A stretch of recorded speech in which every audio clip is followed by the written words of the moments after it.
look back in hindsight, everything is 2020. In hindsight, we make mistakes, we're learning from it in hindsight. Hey, welcome to Hindsight Podcast. I'm Lee Jones, your host. And look, what happens when the mission ends, but the war inside continues? Today on Hindsight Podcast, I'm joined by Anthony Dyer, U.S. Air Force. Look, I'm talking about myself. U.S. Air Force combat veteran and author of Moonchild. In his book, Anthony takes us inside the adrenaline-filled world of special missions, aviation, and the quiet battles that follow long after the uniform comes off. Good morning, Anthony. Good morning. How you doing Good today, morning, sir? Lee. Thanks for having me. I'm glad to be here. Yeah, I'm glad to have you on here as well. And I know we're gonna talk about Moonchild, so let's just jump right into it. You titled your memoir Moonchild. What does that name mean to you personally? Yeah. So, Moonchild, first of all, April 7th, 82. I was born on a full moon there, in Appalachian, North Carolina. And I've always had a sort of connection with the moon, man. And later on in my career, I was flying the AC-130 gunship. We mostly fly at night, and the moon honestly was like a lighthouse for us many nights, man. And you could see the terrain better, the tracer fire better, everything better. It highlighted the battlefield, if you will, and made it flying almost effortless at that point. And then also, I get into the point in the book there, where some of the darkest missions, that's the darkest nights. That's when the moon burns the brightest in my eyes. So, plus one of my favorite poems there is by Rita Clint, Stay Wild, Moonchild. So it's the beginning of the book there. And I just always love the moon, and it's always in some way been like a keeper, so. Yeah. I remember going out and having to wear night vision goggles. Now, night vision goggles, they work. Oh, yeah. But when that moon is out, you can see crystal clear, Yeah. Out there with those. But if it's a cloudy day, it sucked to be on the ground. I don't know how it was for you up in the airplanes. Yeah, it was pretty surreal. I remember especially if like you're talking, like if it's a full illuminate, 100% illumination, man, it is like if you have those, the right images on, it's like flying in daylight, man. It's just, I don't know. I've just always loved the world from the, the aircraft's perspective, from like a bird's perspective of, you can see just everything, and it's you really see the beauty of the earth, man, even some of the worst places, so. Yeah, that's true. Hey, so looking back, what drew you to become a combat special missions aviator in the first place? Yeah. So, when I was 17-ish, like in my senior year in high school, my dad was like, gave me the typical, dad talk, like time to either get a job, go to college, or get out. And, I talked to an Army and a Navy recruiter and decided that wasn't for me. And I actually started out in the Air Force July 18th of 2000. And I wasn't a gunner to begin with. I was what you call a weapons loader. I did that for 5 years, and then I did Air Force firefighting for 5 years. And then, long story short, I'm at home one day on leave in 2010, and I'm at the pizza joint with some friends, man. And I look out and I see the same cracks in the road, in my small town I grew up in. I was like, man, like there's so much more. I've been sitting on the sideline of this war and terror, and I don't want to leave cracks, man. I want to leave craters. And that's when I decided to be an aero gunner and join the mighty 16th Special Operations Squadron and flying the AC-130 gunship. And, we definitely left some craters, with that mission set. And, in the end, man, it was all about making sure the guys on the ground, make sure you guys got home, and we prided ourselves in that. Yeah. And that's, it was always my staple throughout my career, Yeah, that's the one thing. I tell you what, that's the one thing about being in the military. We all have our little jokes about the different organizations, the Air Force, Army, Marines, Navy. But in the end, we know that we really, really depend on each other to make successful missions. So thank you for keeping your eyes out on us down on the ground. Hey, so you've written about the intensity of missions like the 2018 Jolly Green Rescue. What's a moment from those missions that still lives vividly in your memory? Yeah. So at that point, this was about 5 years after 5 years after flying the gunship, I decided to go to the H-860 Pavehawk helicopter, sort of like the Army's Black Hawk there, but it was, kitted out for rescue missions, casevac missions. And so it was June 8th of 2018, and we would just say East Africa at this point.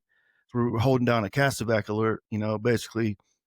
7 days went by, nothing had happened. And on June 8th, 2018, all hell breaks loose. And it was actually an Army, it was the 5th Special Forces Group. and they with some partner nation guys there, they got mortared and took a disc of fire, stuff like that, and we got alerted, man, and I always say we saw the best side of combat search and rescue that day, saving 5 lives, but in the end, 1 life was lost after they got to the operating table. And I've learned to realize, like, in this life, man, it's, sometimes you see the worst thing that could happen to somebody, and that does stick with you, and it's not what you do in life that haunts you, it's what you don't do, so that definitely, sticks with me, and I got help from that mission particularly, and I'm a better man for that. So Yeah. Yeah. In the book, you also describe the duality of combat, the adrenaline of saving lives versus the emptiness afterward. right. How did you reconcile being a hero in the skies but feeling kind of lost on the ground? Yeah, so my last deployment there to Iraq, this is 2020. It was right at my 20th Mhm. year mark, and it was so slow, to be honest with you, which is, these are all jobs. If we're not working, it's a good thing. Someone's having, if we are working, their worst day, or possibly last day, and I get into some of that. But in the end, like, I wanted to always do my job and be the guy. If that did happen, if someone's pinned down, to be the guy to go, and when that mission's over, I saw the light at the end of the tunnel, right? And like my 20th year, like, I just knew that my guess my reason for being in the air, my whole identity at that point was fading away.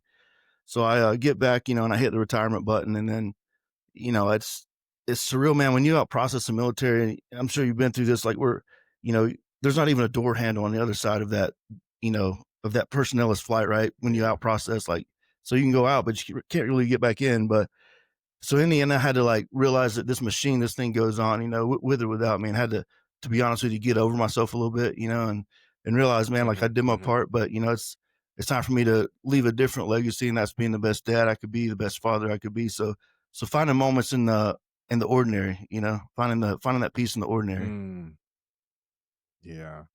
Yeah. So like you and I, many veterans describe a second war when they come home, dealing with Right. trauma, addiction, or identity loss. You just talked about that.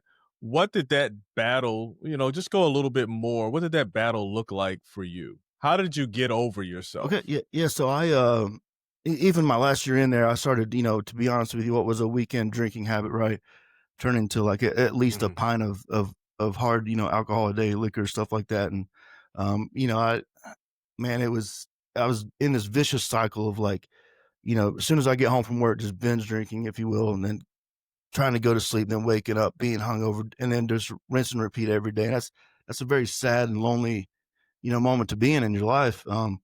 So my wife, gives me the ultimatum of, like, hey, like, either the alcohol or us and your child. Of course, I chose my family. And so long story Hmm. short, I ended up getting USOCOM sort of has their own psychiatrist, and the preservation of the force and family, that network there. And basically I did prolonged exposure because at the time I didn't want to take any meds. And that what they do is they get to the root of really the cause of all that, the trauma and whatever's going on in your life that brings out the worst part of me. And, like, you write out this situation over and over. And the idea is to get comfortable being uncomfortable. Like, even today, like, we're talking about it, right? Like, at that point I couldn't do that, man, without, Yeah. but yeah, and Yeah. the first time I told the story to the psychiatrist, I cried, and heck, she cried at one point, and she was always like, "You should tell your story. You should tell your story." And I said no 100 times, man. But like I said, once I got out and that dust settled, I was like, maybe I can't pay it forward. Maybe if someone read this and got help, whether it's substance abuse, alcohol abuse, or just trauma, you know, um, it's okay to be not okay, man. We just finished up, what, 2 decades of war, and a lot of us half our Mhm. life over there. So I'm a better man for getting help, and if someone gets help, that's a blessing. So Yeah. Yeah, you kind of touched on it, but like in hindsight, this is Hindsight the yeah, podcast. What was the moment you realized that this second battle might be harder than anything you faced in combat? yeah, I would say, when, like I said, that surreal moment where, like, I get back, I hit the retirement button, and I see the end, and I see my, Yeah. everything that I kept seeing, all these missions I'd been on, all this cool guy stuff that I at least thought I was a part of, right? And it's over. I mean, it's the gun shit, man. They, you know, make movies with that and video games about that stuff and stuff like that. And realizing that, the cool guy stuff was over, but now I'm gonna be just an ordinary dude, you know. But you know, in the end, man, I realized that's where peace is at, man. Like you have to leave the battlefield on Mm, the battlefield, not in your mind, you know. yeah. I know before we got started, I was telling you I was supply sergeant in the Army. And, so I thought, I didn't come in to be that guy. I just came in to contribute to, learn some stuff. But I always ended up in these light infantry Yeah, units. I was always deployed, but thankfully I deployed to Iraq in the middle of my career, right. right? And towards the end, we were doing missions, but it was missions to like I forgot what you call it. Like the ammunition that goes out that are on the ships that are out in Yeah, sea, yeah. in strategic areas. Yeah, we would rotate that ammunition out to make sure it's good to Oh go yeah, if something were to go down, right? So those types, it was easy for me to pull out. yeah, You know what I'm saying? Pull out mentally. But I definitely wholeheartedly agree. Like when you get out, it is different. It is a different feeling. It's more organized. It's organized oh yeah, chaos, yeah, sometimes in the military, right? And you know how to function in that arena. And it's weird. And when you get out, when I got out specifically, I won't say when you got out, but when I got out, it was weird because now you're responsible for you. yeah, Like in the army that hey, you need to go to the doctor right yeah, now. Hey, you need to go and you take care of your finances. They give you all these things and they tell you what to do. And now you're out and you know how to do it, right? But you never really had right. to. So that was probably one of my challenges, getting out, just grabbing the reins of who I am and who, the responsibilities that Oh I yeah. have. So how about yourself Yeah, with yeah, that? there was a lot of, in that aspect of it, you know, conversations with the man in the mirror, you know, and, you know, holding myself Yeah. accountable versus, you know, the Air Force or someone else holding me accountable, right? And that means like, you know, look at myself in that mirror every night, you know, even today, you know, like look at myself in the mirror at night, but hey man, like, did you live your life to the fullest today? Did you live 120% the That's a good best one. man you could be, the best, meaning the best father, the best husband, best friend? You know, did I check up on my, you know, my battle buddies and all that stuff that goes into that, you know, like, and then at the end of the night, I can either say yes or no, you know, there's really no gray Mm, area there. So that accountability, that mirror talk, you know, that to me, that's always a powerful thing. And, you know, just right before I pray every night, you know, I want to do that to make sure I'm on track to be the best man I can be, you know. I like that.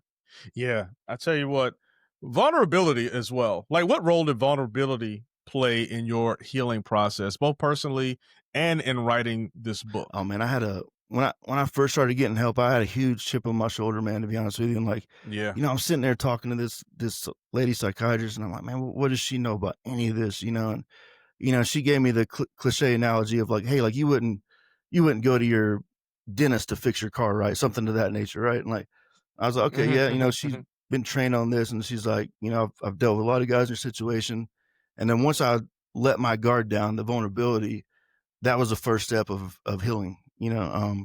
And as far as the book, man, it took a lot to get in these moments and to, you know, what would happen every time I wanted to drink, man, you know, like I'd pick up a pen and hold myself accountable to the point of like, hey, like I've got these emotional Charlotte's web of words that I'm gonna throw on paper now and try to make sense of this, you know, and basically Yeah. replace drinking with writing, you know, helped with Mhm, the mhm. vulnerability aspect of that and seeing the bigger picture, like this isn't just about me, like someone else could get help, you know. Yeah. Yeah. They talked about vulnerability. I went through a bunch of different classes. One for the military put on it, and one that was an outside agency I thought was a lot more effective. Right. Military was good. It's just they feed you with a fire hose. Oh They yeah. just check in the box to make sure that you have Oh yeah. information, right? But if you go to one outside of it, they take time. Yeah. It's in your own time, and it works better. It worked better for Oh yeah. me. But they talked about that vulnerability, right? Because we're trained to just keep going no matter Yeah. what, to be tough, hold it in, take care of the mission, take care of yourself as well. I think that's starting to interweave itself into the military culture, but not when I first started. Oh yeah. It was all about, suck it Oh up, yeah. keep pushing forward, right? So I definitely understand that aspect of the vulnerability as well. And I had one person when I got out one key advice, and this has nothing to do with anything right now. So if you come out and you have all of your, faculties and, everything's going okay for you, you still have had trauma, you still have had injuries, you still have gone through a lot of things while you're in the military, especially if you made it a Yeah. career. So when you get out and you do that VA physical, be honest, this is not the Yeah. time to be that tough guy. 100%. Right. This is the time to really sit down. You talked about going to see to fix your car, to see a dentist, whatever the Yeah. analogy was, right? These are the people that are going to help you out going for the rest of your life. Oh, yeah. There's no doorknob on the other side of that door. You mentioned that earlier. You're not going back in. So it's time to be vulnerable. It's time to understand that now it's time to take care of yourself. You took care of your country. You did your part. Now it's time to take care of yourself. So I appreciate that message that Thank you you. I put in appreciate there. that. And looking in the mirror, that's absolutely needed. 100%. Yeah. Yeah. And, I did, I continue my help, even to this day, I'll see the VA, I've seen the VA psychiatrist, and if you don't want to go that route, there's other ways to go too. There's always somebody that's going to be vulnerable with you to listen, your peer group, whoever that may be, your best friend, your battle buddy. There's always somebody to listen. It's just realizing the fact that we all have similar struggles, and that maybe someone just hasn't said it yet. And maybe you could be the icebreaker in the situation to, to start this domino effect of getting help and being better, Yeah. Yeah. So how did you begin to separate Anthony the aviator from Anthony the man?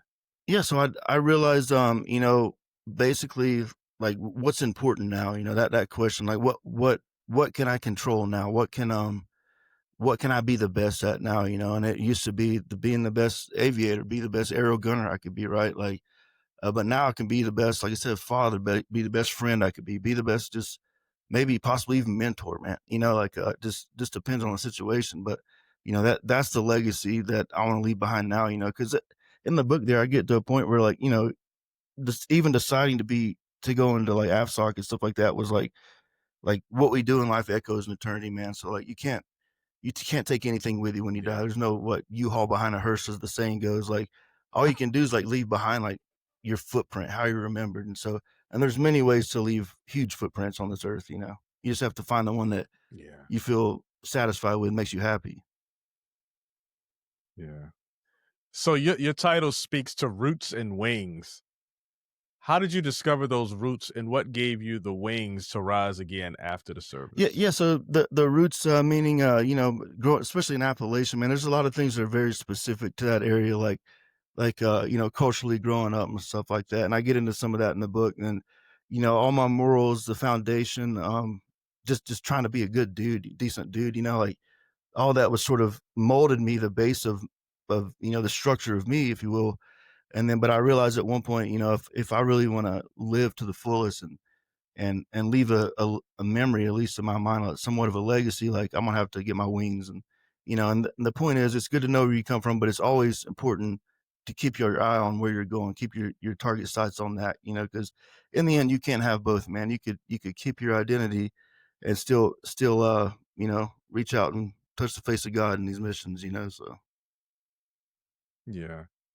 Can you take us through one of your more satisfying days, during your military time, and one of your more challenging Yeah, one of days? the most, probably one of the most rewarding moments would be like, we had landed from one operation on the gunship, and we were basically reloading the tweak rounds. Like, if you think about lining up your sights on like your M4, you got to, waste a few rounds to get your sights in, right? Same thing on the gunship, and Mm-hmm. we're reloading that, and we'd not done anything at this point besides just ISR type stuff. And then, the pilot comes back and he's like, "Hey, there's a Green Beret team taking, fire.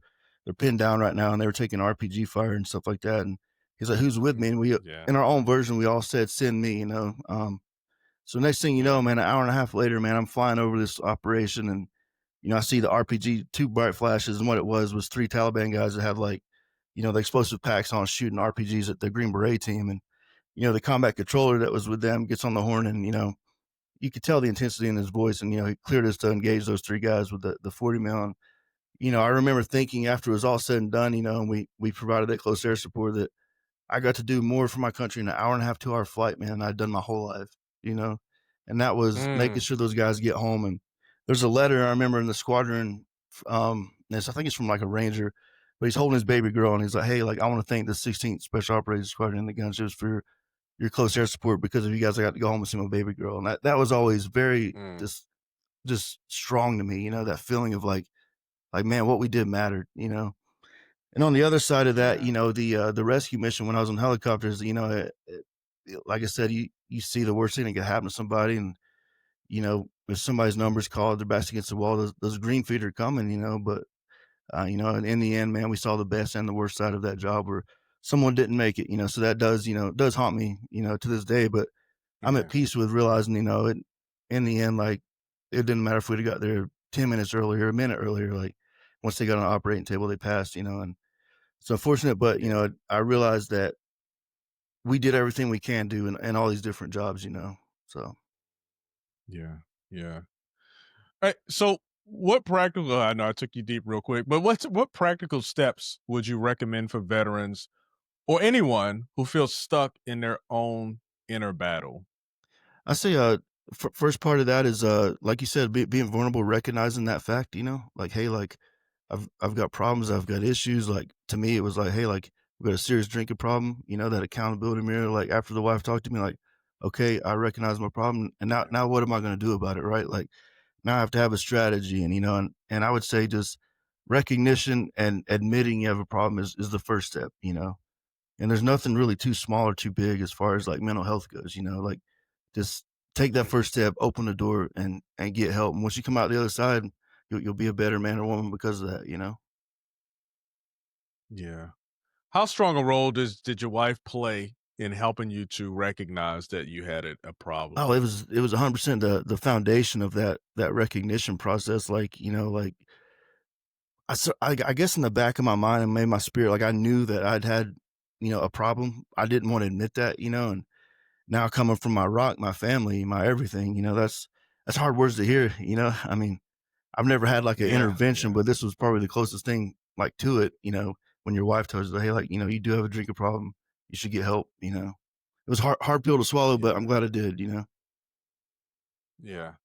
Yeah, those can be hard Oh yeah. conversations, right? And I asked that question because it takes some strength on your circle, your Oh yeah. team, right? Your family who has to come in and talk to you. Like you come back, you've seen things, you've been through things, Right. right? You're the Yeah.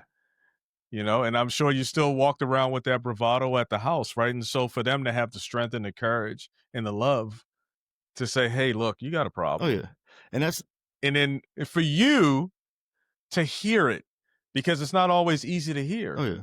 You know what I Yeah. mean? So what were you about to No, say? so no, Yeah. that's a very good point that I should have mentioned too, was just, the compassion and caring part is being honest with your friends or family and telling them they have a problem, or whatever the case may be. And that's Yeah. not an easy thing to do on their part. If you're in the other end of that equation, like it's a hard thing to get someone to see the reality of like, hey, this is a problem. It's on me. I got it. I need to get help. But yeah, just Mhm. speaking up for those Mhm. friends and family is hard to do too. So Yeah. Yeah. So for anybody, out there listening, I mean, make sure you got a strong circle around you, right? You don't need to have yourself circled with a bunch of yes men and women yeah. tell you Yep. everything is okay, right? You need someone that you trust that's going to Oh tell yeah. you, hey, Yeah. so anywho, got it. I always think of Mike Tyson, like when he was such a great guy, then he surrounded himself with a bunch of yes Yep. people, and it just you see how that Oh turned yeah. out. Yeah. So Yeah, go yeah, I'll ahead. say that, it's important too, like, like you're talking about your circle, like, it is important to have everybody's got their different levels of circles, I call them my 4 quarters over 100 pennies. I know these 4 quarters, right, Mhm. is more powerful, and they're gonna be real with me and honest with me and hold me accountable, it's part of being a good friend, a good brother, a good sister, so 4 quarters over 100 pennies. I like 100%. that. I like that. That's dope. I Thank you, I like that. appreciate it. All right. If you could sit down with the younger version of yourself before your first mission, what would you tell him now? I would ask him a question, like, I would say, "Are you content with living an ordinary, just 9 to 5 type of life, being a normal dude? Are you willing to do and to go through what it's gonna take to leave a good sized footprint on this earth, Do you have your bucket list filled out and ready to go? Like, are you ready? You know, like, is this what you want, or do you want the ordinary? You know, because in the end of the day, man, we are just very ordinary men and women doing very, extraordinary things, right? And like, I would say, are you ready for that, for this mountain of task, you know, and everything that comes with that, even the mental and spiritual part of that, you know? Yeah. All right. So if someone were to pick up your book today or if I were to convince someone to pick up your book today, like what should they expect from it? Here's a the common feedback I get is, there's a lot of jokes in there too, man, but like funny moments, but it's one book that'll make you laugh and cry within the same, 2 hours, because it is a very short read, you know. They call it a Sunday read, but Hmm. it'll take you through a bunch of different emotions, and then in the end, there's the overall theme of perseverance, you know. Just keep putting one foot in front of the other, man, and it'll hopefully encourage someone to do that, you know.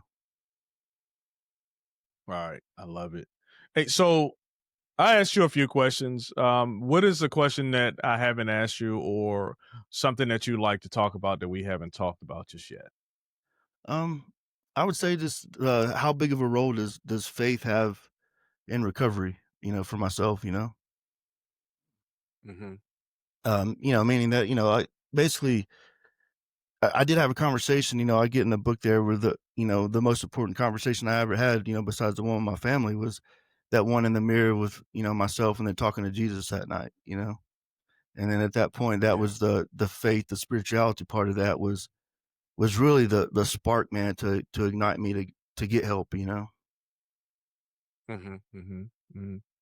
So how much did that play? Like, were you a God fearing man before? Did it happen while you were there? I know you talked about your upbringing in the Yeah. Appalachians and stuff, but what did that look Yeah, like yeah. So for my you? my sort of mini testimony here. So my whole point, growing up, I thought being a good person would get me into heaven, and in my opinion, my eyes, like, um, you know, basically having that relationship with Jesus, realizing that he sacrificed for me, everybody, and Yeah. realizing the fact that that he's so much stronger than any battle that I've got. You know what I mean? He's been through so much worse than anything I could ever imagine. And the whole theme of Jesus is perseverance. And back to the moon part of it, my dad had a good point. He's like, what's crazy about the moon is, like, Jesus looked at the same moon we do this day and age. So it's sort of symbolic there to, like, on your darkest days, and whatever it may be, that's when you rise. You don't get to fail, you get to rise. So, Yeah. Yeah. And that used to give me oh comfort. yeah, I remember uh, speaking specifically of the moon. I remember one movie. It was talking about no matter where you go, there you are. yeah, Right? Because you think like when you go and you deploy, like after a while, it's like you've been there oh forever. yeah, yeah, You just kind of get used to it. But I remember I was in basic training. I was either in basic training or I was in Kuwait. I can't remember. But I remember laying down and just looking up at the oh sky yeah, and looking at the moon and just thinking, dang, people at home, family, they're looking, well, depending on the yeah, time, right? But they're looking at that same moon yeah, eventually. And it just gives you a bit of comfort. It kind of shrinks the world down a little bit yeah, and it makes it more digestible. yeah, Um, Especially, for veterans like us, combat veterans who are out yeah, there, seeing these different places, it gives you a sort of comfort. oh yeah. So go ahead. You were going Yeah, to say yeah, something? I think it brings the closeness of us all together, and really, I mean, people get into consciousness and stuff like that. I mean, we're all a lot closer than we think, like, Hmm. and at the other end of that coin, like, I also wrote this book to, like, not just for the mental health and the trauma to get help part, but to show the rest of, the civilian America, like, hey, this is what goes on when you're sleeping. These missions happen, and this is the cost of freedom, man. Like, Yeah. Yeah. It's rough and rewarding at the oh same yeah, time. yeah, yeah, yeah. So I get it. I get it. Um, I was going to ask something, Lord, and I forgot the daggone So, question. I know it's sorry if something I about interrupted you, man. veterans. No, no, no, no, no. You're good. It's just we've been Oh yeah, talking, and I have some questions that I'm going to ask you. But as we're talking, I'm thinking about other Roger. things, right? Um, I just can't remember it. But as a veteran transitioning out, and we'll end on this transitioning out. What was the more difficult part for you? obviously you had, you sought out some mental health Right. services, right? How about finding a job? How about just conforming to civilian life, in the workplace? How about, interacting with your family? Like, what was the most challenging for you? Was it just to get over some of the experiences that you had during the Yeah, military? I would say as far as feeling relevant, like that feeling of like, That's yeah, a good yeah, like one. just, Yeah. man, like I said, in my mind and in my heart and soul, I felt like, which it was important, all this stuff that we, especially the gunship, the mission does, right? But like to realize, like, hey, like it's time, for someone else to be relevant, pass that torch or whatever cliche saying there is out there. But it's guys like you and I in our age group and our growing up and stuff. We fought our fights, right, and we did our part to realize that someone else could do that, but you can maybe pass some good words on to that person getting ready to hold a night. So Yeah. I kind of started working on my, subconsciously or whatever, not knowingly, but working on my mental health while I was in the military. And I say that because I told you I was supply and I was in a lot of light infantry units, and I see these guys that are oh yeah, studs. yeah, They're out there and they're doing the thing, right? And then they get hurt, and just how miserable they yeah, are because they're not a part of it, right? Or someone who has to get discharged from the military, but they were so amazing at what it is that they did in the oh yeah, military. And I started thinking about that because I was in these units. So obviously a lot of that bravado starts to, no matter what your job is, I still got to go out there and do the 12-mile road march. I still got to run fast as hell and get 270s on the PT test. I still have to do all of these things, right, right? I'm just not them. And so I thought about it because I start, you start feeling yourself right, when I, beat the scout in a oh foot yeah, race, or, beat the, yeah, the infantry guy, yeah, right? You start feeling yourself. But I start seeing the other side of it, like when you get hurt, you know what I'm yeah, saying? Or when something happens and you're not able to be that guy. Um, and so I guess subconsciously just started looking at that, kind of understanding that. And then I started changing, yeah, I guess. I always thought about, I never really lost who I was. I wasn't out flying gunships. So you're on a whole different level. We were on the ground, we were breaching obstacles and stuff like that. Because, like I was telling you before the thing started, my recruiter didn't tell me I was going to be doing all this bull crap. He told me I was going to have a 9 to 5. I'd be in the office and I'd be yeah, home at night every night yeah, eating dinner. So it was a little wake up call for me. But in the same breath, you get out here, you do these things, you feel super important, right? Because oh yeah, you're important to the people around you. You're important to the people who are dependent on you to come save them when they're bogged down. And then it's just, all right, I need this report. yeah, When you get yeah. out when you get out of the That's a good way to military, put it. right? Yeah, Um, Yeah. yeah. It's like, okay. So I know I asked you again, what kind of work do you do now, if you See, yeah, don't so mind, so now I've before I ask this question? actually, luckily this job sort of fell in my lap on terminal leave, where like I do the flight simulator here at Cannon Air Force Base, and it could be the AC-130 Oh, gunship, the beautiful. MCJ, the guys that do the low levels, and the guys parachute out the back, stuff like that, and then the U-28, these different platforms. And what I'll do is I'll build scenarios for them, like some of even the ones I've had in the past, and it's all virtual reality. And these things are, I call them $1 million video games because they really are. These things move and like you're actually flying and stuff like that. And basically, I get to Hmm. to paint that picture of like, hey, this is what you could run into. This is how you get ready for it. This is how you see everything. You don't get tunnel vision on one specific thing. And you start to see people's situational awareness build and stuff like that. And best case scenario, that Yeah. would be like somebody getting back from a recent trip and being like, hey man, like thank you for that scenario, that really helped me out downrange. So I get to, Yeah. I'm still in the game a little bit, but not 100%, Yeah. Yeah. so if that makes sense. So. You, you're like the football player who's the analyst Yeah, now. pretty much. So Yeah, yeah, you still gotta yeah, yeah, play in man. it. That's Like I'm awesome. on That's ESPN awesome. talking about, hey, this is what really is going on behind the Yeah. scenes. Yeah. Yeah. So, all right. So I won't ask you that question Are then. you? But But with that, where can we find the book? Where can we find out a little bit about you, Anthony? Yeah, so you can find the book on Amazon, also Barnes & Noble, anywhere online where they sell books. You just look up Moonchild by Anthony Dyer, and it's the roots and wings of a U.S. Air Force Combat Special Missions Aviator. And I have a Facebook page I'm trying to get growing there. It's just Moonchild. It's me looking out the window of the gunship with my NVGs on. I saw. Yeah, I cool. saw Appreciate it. Yeah, Uh-huh. then yeah, man, that's Trademark Media. Robert Grace is my publisher. Has a pretty good link with my bio and all that stuff in there. So really good site there. Yeah. Okay. Yeah, I saw that one. I saw the young one. I guess, was that a photo of you like just getting in or whatever, because you're like super young, and then there's one where you're looking out the window. Yeah. I saw a few I photos. think you talk about the younger one with me and my flight suit beside the 105, the howitzer there. Yeah. I was brand new to flying at that point. That was probably 2011 when I took that picture. You know what I mean? Yeah, so I was really, younger in my aviation, in the aviation world at that point, and not having a clue, man, what really goes on, taking a cool guy picture, right? And then the one in the I wish I had more photos. Yeah, Go ahead.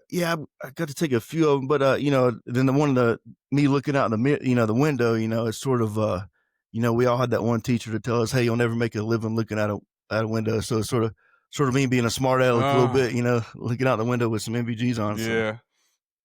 So. Yeah. Man. Yeah, I wish I had some more pictures. I think, but when we went to Iraq, we took a whole lot of photos out there. In Kuwait, somebody had a camera, right?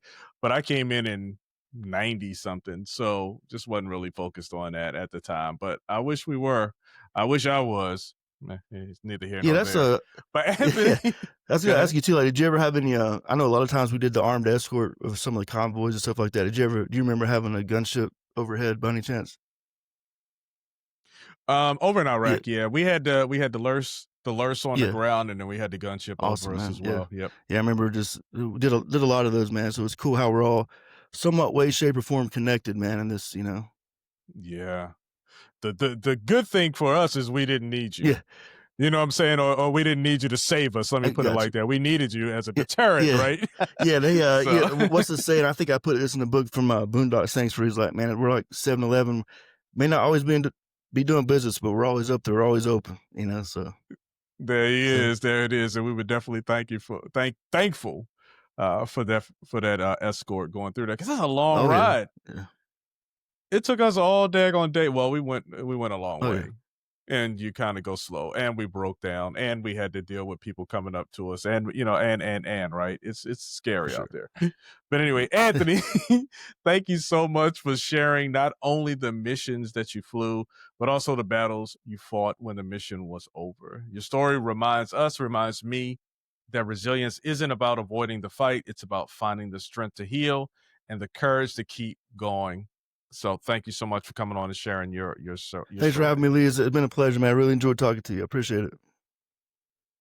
Good. And to the listeners, if Anthony's journey spoke to you, I encourage you to pick up his book, Moonchild, The Roots and Wings of a U.S. Air Force Combat Special Missions Aviator. And remember, no matter what battle you're facing, hindsight shows us that every struggle can lead to clarity, growth, and a stronger sense of who we are. And until next time, keep learning from yesterday, living for today, and shaping tomorrow. I'll talk to you soon. Oh, my neck was killing me. Hey, thanks for joining me here on Hindsight the Podcast. I'm your host, Lee Jones. I hope you enjoyed this episode. I know I did. And while I have you here, why don't you take your mouse, go over and click on that subscribe button. No, not right there. Over to the right. No, down, right there. Boom. Thank you. Now, thank you for subscribing to Hindsight the Podcast. I'm your host, Lee Jones.